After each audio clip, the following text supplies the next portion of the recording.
ternyata ketika mama saya cerita seperti itu, saya penasaran dong Mae. Loh, berarti selama ini banyak kejadian aneh tuh apa gara-gara ritual ini juga? Saya bisa masuk ke dimensi lain apa karena ritual ini juga kan?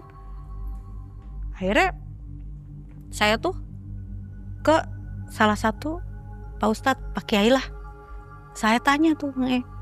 Saya ngobrol, saya cerita, saya ngomong. Saya cerita semua dari saya melakukan ritual bahwa saya pernah melakukan ritual pas saya sekolah. Pas saya masih kelas 3, pas waktu itu mau ujian. Karena mau ujian kan jadi kita bikin pembersihan diri, katanya seperti itu kan. Ilmunya sih kayak ilmu kejawen gitu tuh Mae. Jadi ada mantranya gitu. Jam 12 malam saya mandi kembang 7 rupa. Nanti habis mandi kembang saya sholat tahajud.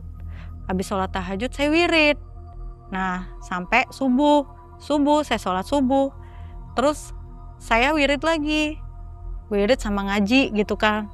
Nah sampai pagi itu saya wirid lagi si wirid sampai jam 9 itu saya sholat duha saya wirid lagi. Jam 10 saya boleh tidur hanya jam 10 sampai jam 12 siang aja. Jadi yang diajarinnya itu Islam semua ya? Islam. Dari Al-Quran gitu? Dari Al-Quran. Cuman ketika jam 12 malam itu ada mantra yang harus saya baca. Mantranya itu berupa kata-kata Jawa gitu Nah ketika saya ngobrol sama Pak Kiai itu, ketika saya nanya seperti itu, ternyata Pak Kiai itu ngomong ke saya bahwa apa yang saya lakuin itu sebenarnya baik.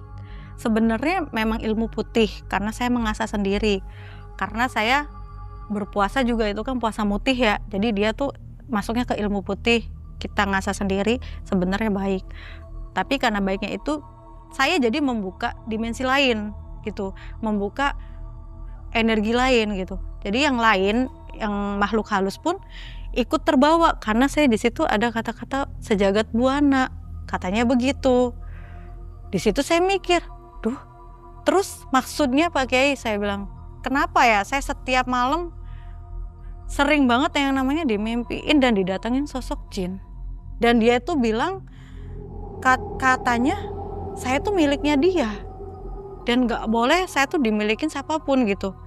Bahkan dia tuh sampai kayak meluk saya, bahkan mau menipu saya. Tapi saya gak pernah mau. Saya kayak dibilang mimpi tapi kayak kenyataan, karena kena rebrem itu kan fasenya antara sadar dan tidak sadar ya. Nah di situ Pak Kiai notice bilang bahwa saya sebenarnya itu sosok yang suka sama kamu karena posisi kamu sudah